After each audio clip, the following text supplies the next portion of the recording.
ഇന്ന് ബീഫ് റോസ്റ്റിൻ്റെ റെസിപ്പിയാണ് കാണിക്കാൻ പോകുന്നത്. അപ്പോൾ ഇതിനായിട്ട് 1 കിലോ ബീഫ് എടുത്തിട്ടുണ്ട്.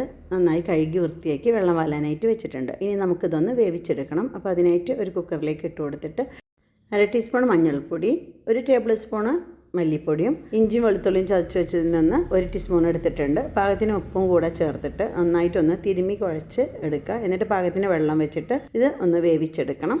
ഫുൾ ഫ്ലെയിമിൽ 1 വിസിൽ വന്നതിന് ശേഷം മീഡിയം ഫ്ലെയിമിൽ 3 വിസിൽ വന്നാൽ ഇത് ഓഫാക്കിയിട്ട് പ്രഷർ പോയതിന് ശേഷം നമുക്ക് ഇത് തുറന്ന് നോക്കാം.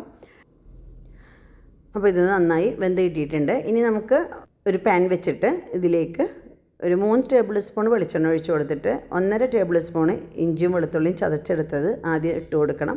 ഒരു മീഡിയം ഫ്ലെയിമിൽ വെക്കുക. എന്നിട്ട് അത് നന്നായിട്ടൊന്ന് അതിൻ്റെ പച്ചമണം മാറി വരുന്ന സമയത്ത് ഇതിലേക്ക് 2 വലിയ സവാള എടുത്തിട്ട് കനം കുറച്ച് അരിഞ്ഞെടുത്തിട്ടുണ്ട്, അത് ഇട്ട് കൊടുത്തിട്ട് ഒന്ന് വഴറ്റിയെടുക്കാം.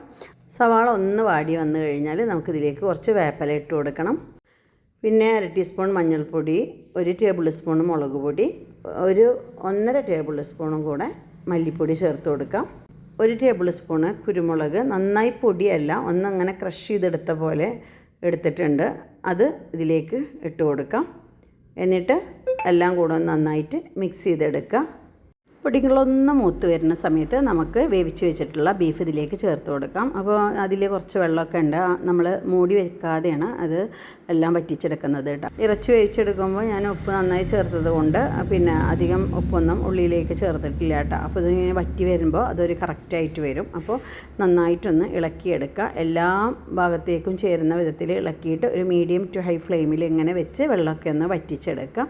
ഇടയ്ക്കിടയ്ക്ക് ഇളക്കിയിട്ട് വറ്റി വന്നു കഴിഞ്ഞാൽ ഇതേപോലെ ആയി വന്നാൽ ഇനി നമുക്കിതിലേക്ക് കുറച്ച് പൊടികൾ ചേർക്കണം. അത് ഗരം മസാലപ്പൊടി നമ്മളിതിലേക്ക് ചേർത്ത് കൊടുക്കുന്നുണ്ട്, അത് 1/2 ടേബിൾ സ്പൂണോളം ചേർത്ത് കൊടുക്കുന്നുണ്ട്. പിന്നെ നമുക്ക് പെരിഞ്ജീരകത്തിൻ്റെ പൊടിയും കൂടെ ചേർത്ത് കൊടുക്കാം. അപ്പോൾ അതും കൂടെ ചേർത്തിട്ട് നന്നായിട്ടൊന്ന് മിക്സ് ചെയ്തെടുക്കണം. അത് നന്നായി മിക്സായി കഴിഞ്ഞാൽ ഇനി നമുക്കിതിലേക്ക് ചേർക്കേണ്ടത് തക്കാളിയാണ്. തക്കാളി കുറച്ച് കനത്തിൽ അരിഞ്ഞെടുക്കുക. ഒരു 2 വലിയ തക്കാളി ഞാൻ എടുത്തിട്ടുണ്ട്, ചെറുതാണെന്നുണ്ടെങ്കിൽ ഒരു 3-4 എടുക്കുക കേട്ടോ. എന്നിട്ട് ഇതേപോലെ ക്യൂബ്സായിട്ട് കട്ട് ചെയ്തതിന് ശേഷം കുറച്ച് കട്ടിക്ക് ഈ ഒരു ചൂടോടെ ഇതൊന്നിങ്ങനെ വഴറ്റിയെടുക്കുക. തക്കാളി നന്നായി ഉടയില്ല, എന്നാലും നമുക്ക് ഇത് കഴിക്കുമ്പോൾ നല്ലൊരു ടേസ്റ്റോട് കൂടെ കഴിക്കാനും പറ്റും കേട്ടോ. അതേപോലെ ആയിട്ടാണ് ഈ റോസ്റ്റ് ഉണ്ടാക്കിയെടുക്കുന്നത്. അപ്പോൾ നന്നായി മിക്സാക്കിയതിന് ശേഷം ഇതിലേക്ക് നമുക്ക് വേപ്പില ചേർത്ത് കൊടുക്കാം. എന്നിട്ട് ഫ്ലെയിമൊക്കെ ഒന്ന് ഓഫാക്കിയതിന് ശേഷം നമുക്കിതിലേക്ക് കുറച്ച് പച്ചമുളക് അരിഞ്ഞതൊട്ടിട്ട് ഒന്നവിടെ മൂടി വെക്കാം. കുറച്ച് കഴിഞ്ഞിട്ട് നമുക്ക് ഒരു അരമണിക്കൂറൊക്കെ കഴിഞ്ഞ് എടുത്ത് നോക്കിയാൽ അടിപൊളി ടേസ്റ്റോട് കൂടിയിട്ടുള്ള ബീഫ് റോസ്റ്റ് റെഡി ആയിട്ടുണ്ട്. റിസേർസ് കിച്ചൻ സബ്സ്ക്രൈബ് ചെയ്യാൻ മറക്കരുത് കേട്ടോ.